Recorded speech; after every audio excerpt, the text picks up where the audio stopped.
Hi guys, welcome back, and this time around I bring you the TECHNICS MK3 or Mark III if you want to call it that way. This is a 1+4 hybrid from TECHNICS and the sequel to the Mark II, which I reviewed last year, and I highly praised it. I really enjoyed the sound of the Mark II.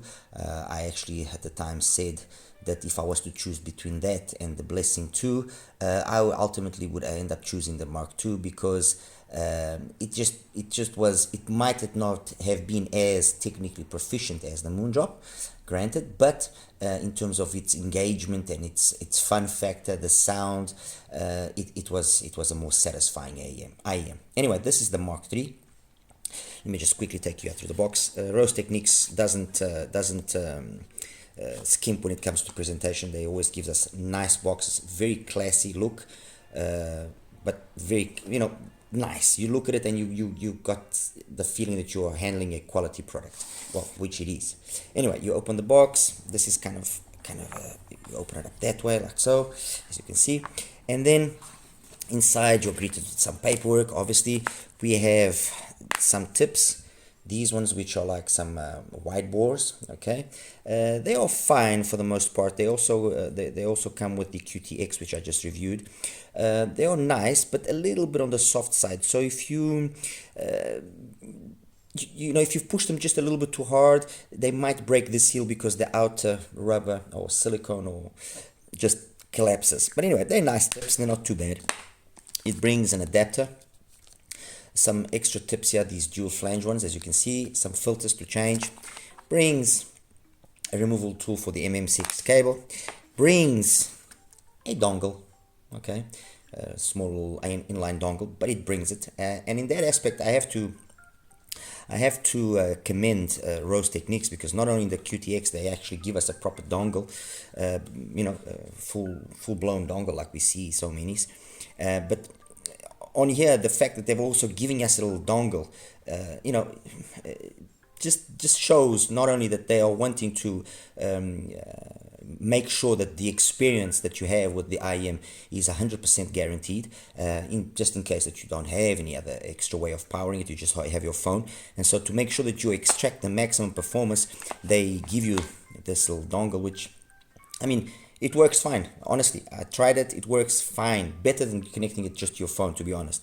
So this tells me something. It tells me that their commitment, that they want to give the best possible product and the best possible musical experience to their clients or customers is of utmost importance, and it shows. It shows.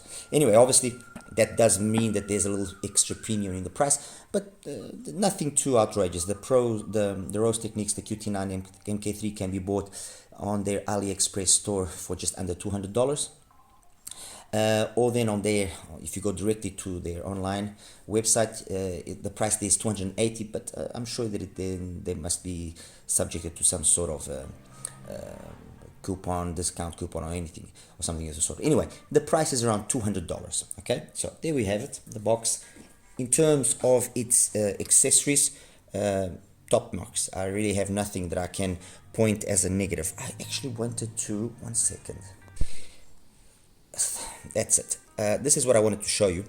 This is the cable of the Mark III, and much like the cable of the QTX, this is really the only area where I think they could have just been a little bit more, they could have been just a little extra more zealous and given us a better cable, something that actually does do the IEM, its full justice.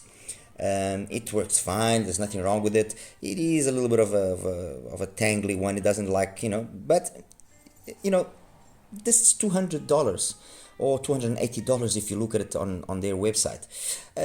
You want to have a cable which is up to par or up to the standard of the rest of the presentation, which is so nice. And you're getting a little inline dongle, you're getting a nice case, a very nice case.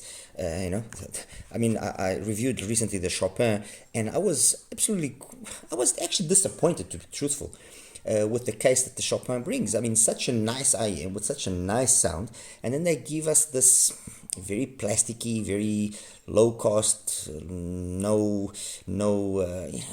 was not, that case was, no, there we go. Rose Techniques, nice case, you know, kind of a leather type finish, plenty space inside. Oh yes, I was forgetting, there's also these tips. So, you know, plenty of tips, removal tool. They've given it all. They are providing us with everything you basically need. Okay, so this little attention to detail is just mainly based on that, because the rest of the accessories are so complete that they could have done a little bit of a better job when it came to the cab. But anyway, I'm not going to pick up on you know, make a big deal of it. It is what it is.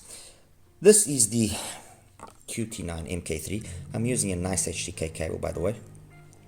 It is when you look at it, it actually is like, gives you vibes of a TECHNICS QT9 or TECHNICS Oxygen. It's got that sort of a faceplate design.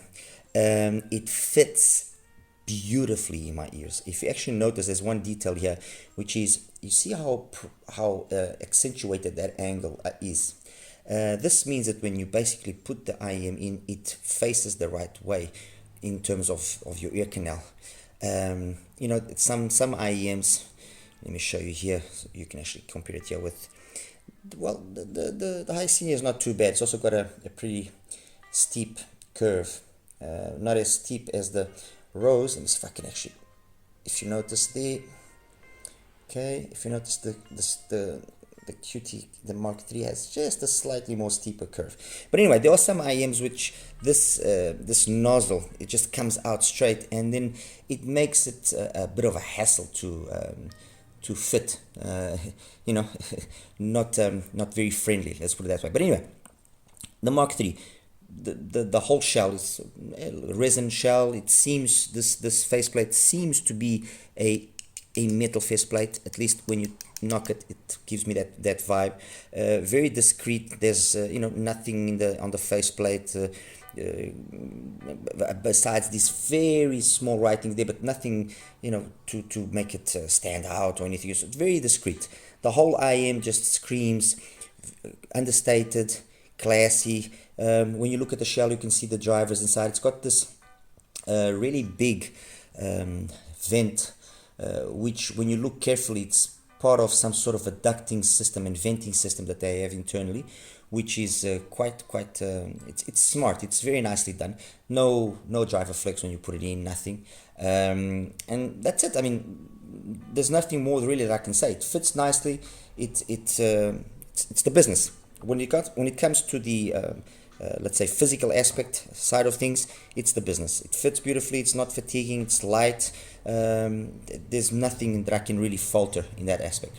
Okay, let's get into what we want to know, which is the sound and what it is like and what it isn't like, and how does it compare to some of the OnePlus 4s that it goes up against.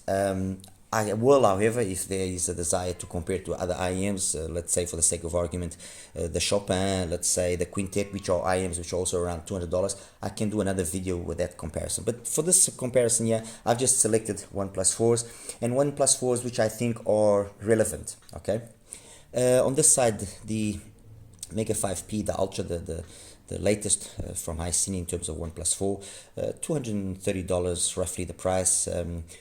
Very much a tuning style like the Manga T2. Okay, that's it. Obviously, I have here the MK2, the Rose Techniques, the QT9, the MK2. I had to, which is in basically in its physical aspect, it's the same as the QT3.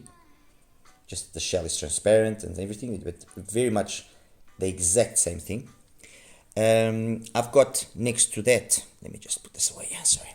Next to that, I've got obviously the Full Performer 5, it had to be, TECHNICS QT9, and on this side here, an IM, which I don't really bring out too many times, but I kind of found a new level of performance now that I've tried these BQEYZ tips, which is the SoundRhyme SR5. So I thought, you know, why not put it here? Like I said, they all have different styles of tuning, different types of tuning. This is kind of a very Manga T2 style of tuning, very flat, very smooth, nothing jumps out, nothing aggressive.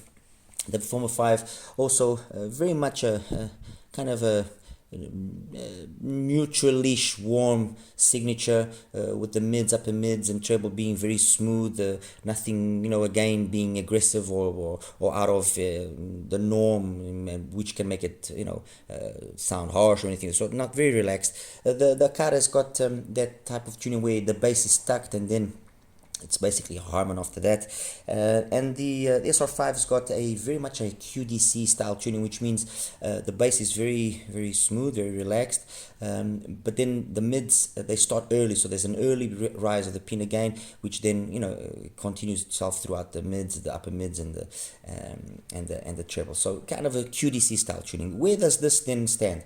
This has a tuning which has got some might consider it V-shape. I think V would perhaps not be the most adequate word. It's got a bass curve which is kind of not really a gliding bass curve, but not really as well a tucked bass curve. And when I show you the graphs in a second, you'll see what I mean. So it's got a very nicely done bass. The bass on this is absolutely flawless.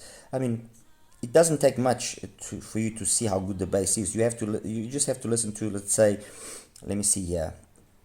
You just have to listen to After Party from Andrew New, for example, and straight away you can see what I mean about the bass being something special. Or On That Morning from Robin Ford, amazing. It's got that nice thump. The bass is, the bass is there accompanying the guitar. It is really nice. While on the High Senior, for example, it does it well. It plays that song as well beautifully. You might feel that, some might consider that to be the more correct reproduction. But anyway, you feel that the bass there is just a little bit on the shy side. Over here, no, it says, hello, I'm here, and I'm serious about it. Very nicely executed bass. Seriously, very nicely executed bass.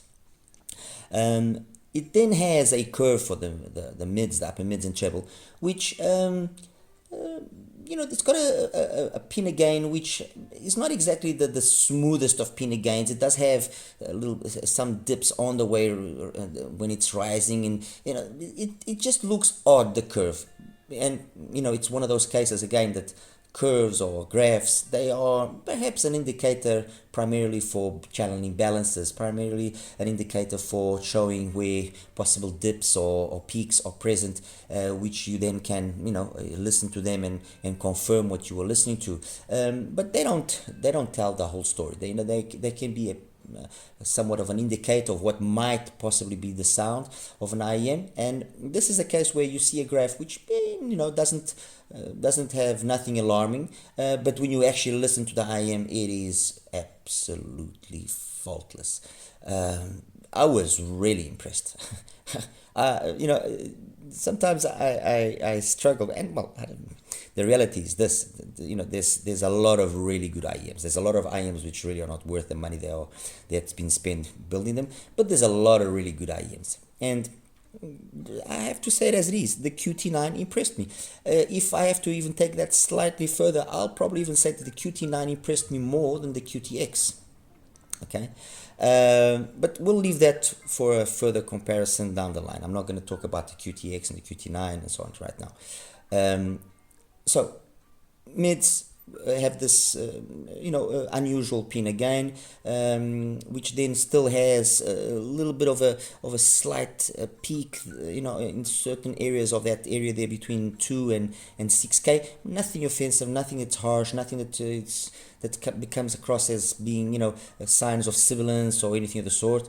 And then kind of a roll-off, which you think, okay, a little bit of an early roll-off, but once again, it couldn't be further from the truth. There's plenty extension, more than enough treble to complement everything else.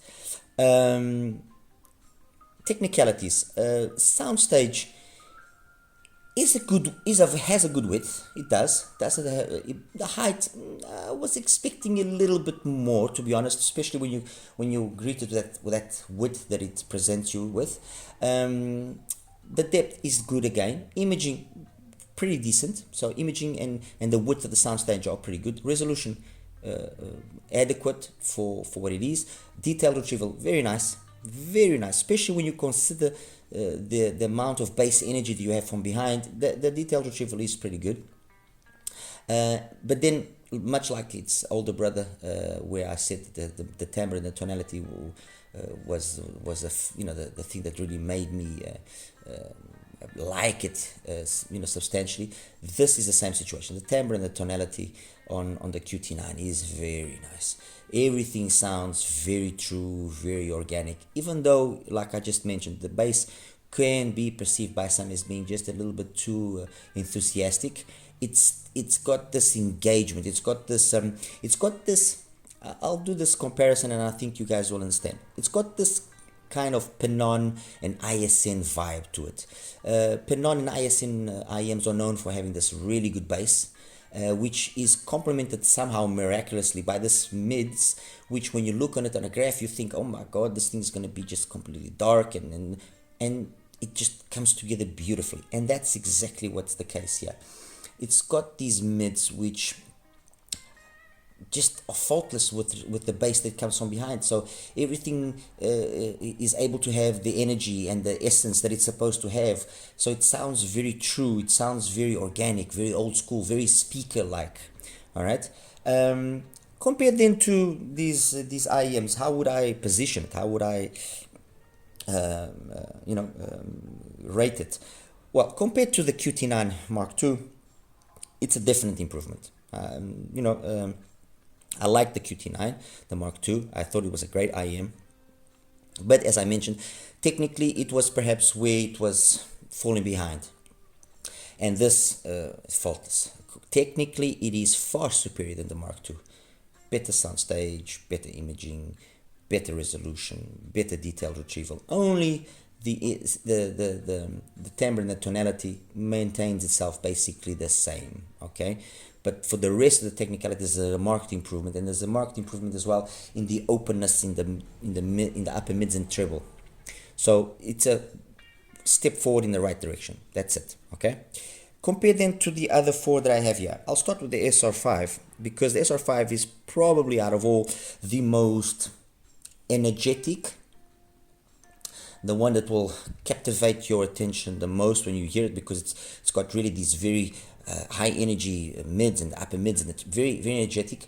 So it will captivate you there, but at the same time, with a little bit more of a continued listening, you start getting a little bit fatigued, because it's prominent at times and with certain songs, it's prominent, the BA timbre. It comes across. It's not offensive, but it's there. You get it, and it's just basically down to the energy that it has. All right, which is something that on the QT9, very few times I can actually say that I thought that there was a notable presence of this BA tonality, this metallicness.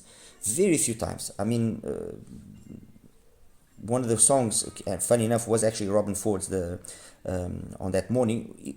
There is one or two songs there, one or two parts of the song where you can notice a little bit of that BA timbre, but it's really if you crank it up, or then if you're using a source which maybe is a little bit too open, or a little bit too, I wouldn't say, open. That's bright, not the best word, but I guess you understand what I'm saying. That's why, for example, I found that with the Cayenne RU7 and the NX7, it just worked beautifully. It's this combination for like a warmer kind of sound, which still doesn't lose anything, the details.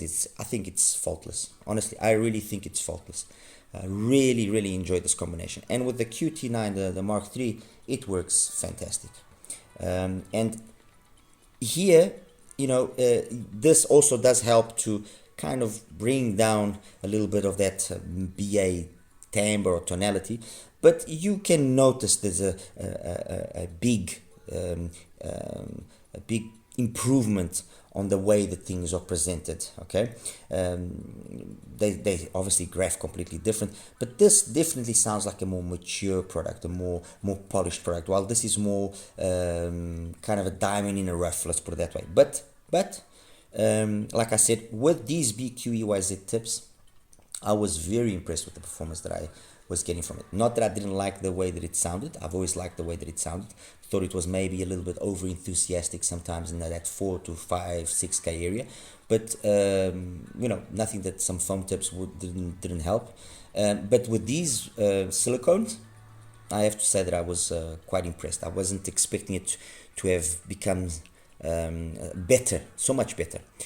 So that's it. So Mark III against the SR5. Mark III takes the win against the Mark II. Against the high senior, the Mega 5P Ultra, they are complements to each other because they are completely polar opposites. This is all about being smooth, really smooth, everything very, laid back, nothing jumps in your face, very smooth, and it does it flawlessly. And this is something that I say many times. I don't care what the tuning is done. If the premise of that tuning has been met, then I have nothing wrong with the V-shaped tuning. Nothing wrong with the V-shaped tuning. Or with tuning which is maybe a little bit on the leaner side on the bass. If it's been properly done, if the idea that they wanted to do has been properly executed, fine with it. And in this case, that's what it is. I mean, what they wanted, they've done it faultlessly. It sounds fantastic, really. So it's a side grade to the Mark III, okay? Compare them to the Performer 5 and the Kara.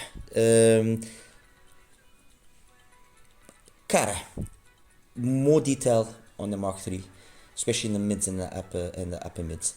The bass as well is cleaner. It's a more quality type of bass, unquestionably, and very noticeable.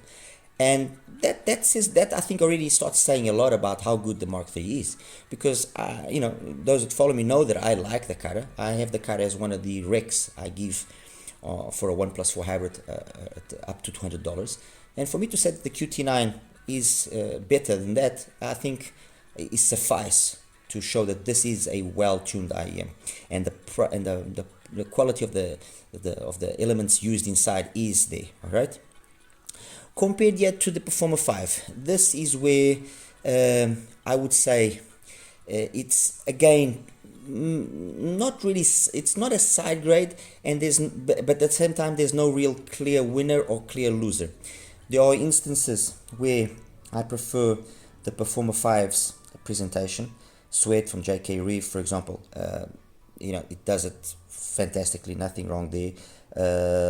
London Paris Cardiff from Dominic Miller, very nicely done there, but also equally as well done on the Mark III. I mean, Sunrise, I will give it to the Mark III. Sunrise from the live version from Larry Carlton, I'll give it to the Mark III. But for example, Pretty Baby by Jeff Bradshaw, I think the Performer 5 just edges out the Mark III ever so slightly. The biggest difference here, the difference here that you notice is in the bass. The bass here sounds just fuller, more cubic inches. Let's put it that way. Okay, it's not a huge difference, but it sounds more. It is a better bass than here. However, what happens is that the balance that is struck in the Performer 5 is so well that you don't notice that the bass is so much. The bass is so inferior, and I'm using a strong word here, so inferior, just for you guys to understand. So the bass, if you just listen to the bass, yes, the bass here is a better bass than there. The mids by themselves, I would probably say the mids of the Performer 5 or just ever so slightly better. The highs, they equal, okay? But it's then the balance that's struck between the different frequency sections that is, I think, what makes these two IEMs what they are. They've, I guess you could say that this is probably more V-shaped, if I want to use that term, compared to this. This is more neutral than that. This is more V-shaped, more. But the balance that they've struck, between the extremes of the frequencies is being as equally well done as over there. So the presentation that comes across is very coherent. It's very correct. I didn't notice in any of the like there's no recesses in the mids in terms of the male vocals or female vocals. Although having said that, I think that the female vocals shine here better than the male vocals, while over there they are both equally good. Male and female vocals are equally good.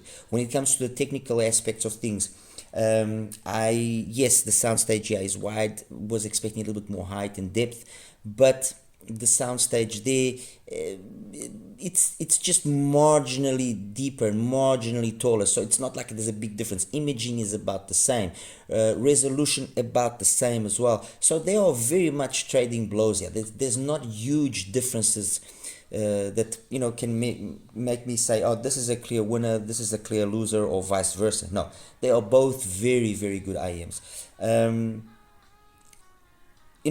The Performer 5 is always shot well above its price point with IEMs which are way more expensive.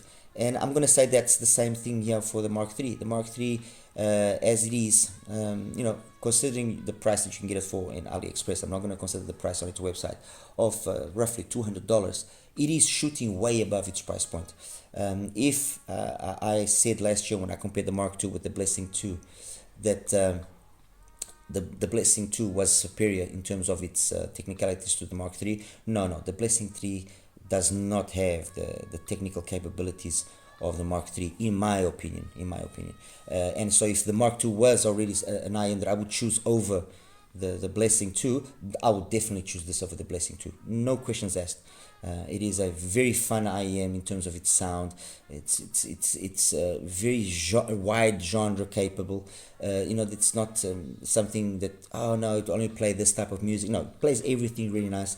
And what can I say?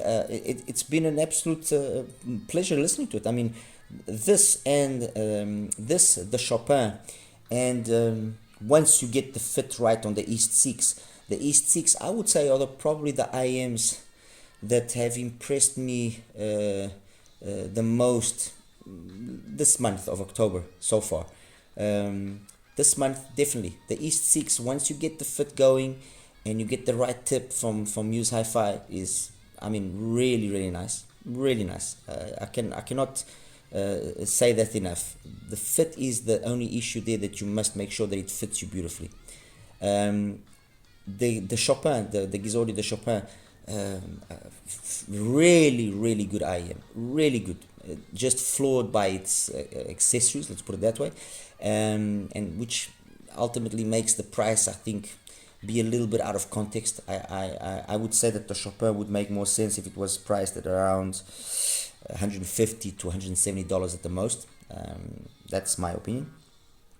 And the QT9, the Mark III, like I said, in a very kind of cold manner, when I compare this to the QTX, I was more impressed by this. I was not expecting this to be as good as it is. I know that might sound a little bit wrong, but it was a very positive surprise.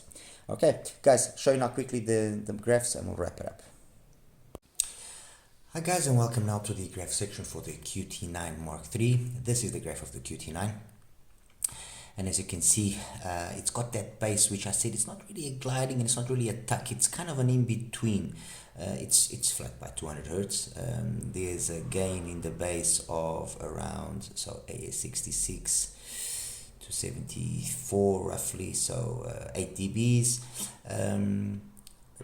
About the same, give or take, to the mids and the highs. So I guess you could to a certain extent say it's a V shape, but I don't really consider it a V shape. I look at this and I listen to this actually, and it sounds more neutral-ish to me than necessarily V shaped or anything being more prominent in the upper mids and the highs than the rest. But as you can see, besides this kind of little bump here at 2.5 and another one here closer to 5, which you don't notice, the whole sound that the IEM gives is very pleasant. I mean, it's super pleasant, especially the bass. It's really nice. the bass and the mids are very, very well executed compared to the original QT9 MK2, which is this one. The bass is for the most part the same. What you do notice is, although you see this area here, maybe between the treble and this section here, well, there's no 5, there's no peak, there's nothing. It's a dip, which actually is good. There's no sibilance, although I didn't feel the sibilance, like I said, in the MK3. You wouldn't think that by looking at this way and seeing as well the mids are a little bit more early in rising, that it would be darker sounding, but you listen to one and the other, and the MK2 is definitely darker sounding. And although it does seem like technically it's capable, and it's not that it's not bad, technically it's decent, it's not as good as the Mark III. The Mark III is superior. So that's that. The next one I'm going to show you is the SoundRhyme, the SR5. This one here. SoundRhyme, as you can see, bass a little bit less than the Mark III, but more noticeable actually when you listen to it. Quite noticeable. Let me just change the color here to black so you can see it a little bit better. There we go. And then, although it seems like it's not going to be in any way as energetic as it actually does come across, it is very much energetic. If you look at it, it actually has a curve which is to a certain extent kind of like the Mark II. You see the Mark II there, off. So which means it's got this dip here in this area where sometimes it can be an issue for some. But when you're listening to it, it sounds way more energetic than what it is, and it's not really so much the energy that it that portrays, but it's how it is not as polished and as finessed as the Mark III. Okay, so that's out of the way. The next one is the Tenstion Cara. The Tenstion Cara, like I said during the review, it sounds definitely not as detailed up top, although the mids of the Cara are excellent. The upper mids and treble of the Mark III, there's a little bit more detail there, definitely. And maybe on 1 or 2 songs you could say that there's just a little bit more slam on the Cara, but the bass qualities, it's not even on the same league. Seriously, the driver in the Mark III is very, very good. Okay. The next one, the HIFIGO, the Mega 5P Ultra. Again, bass, yes, it does have some touch of the bass of the MK3 to a certain extent, but everything just sounds very smooth, which once again, when you look at the graph, wouldn't lead you to believe that, because this, and for example, if I put here the SoundRhyme, these two IEMs, although there are certain similarities in the graphs, and you could consider them to be both kind of smooth and more relaxed. No, the HIFIGO definitely very smooth, very relaxed, smoother even than what it perceives to be, while the SR5 is way more energetic than what it perceives to be. Okay, and then finally the Mark III with the Performer 5, with their full Performer 5, which is this one. Bass, actually up to about 1.5, 2Ks, you could say, it's about the same thing. And it's like I was saying in the review, it's the balance that is struck between the extremes of the frequency that is being very well done in one and in the other. And that's what makes it very difficult to say that there's an outright winner, outright loser, because they trade blows. That's the truth. They trade blows. If I then consider that the Mark III does bring a very complete accessories package, with the little dongle and so on, there's a strong argument for that being a good option as opposed to the F4. If you have an F4, does it make sense to get the QT9, the Mark III? No, it doesn't. What you're going to get doesn't, it's not justified. All right. Anyway, guys, this is my take here on the Mark III. Nice IM, solid, very nicely tuned.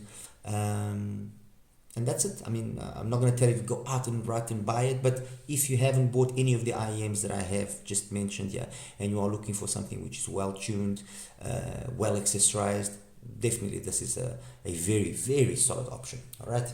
As always, like and subscribe. Any questions, please feel free to ask. And if there's any comparisons you want me to make, please let me know. All right. You take care now, guys. Bye bye.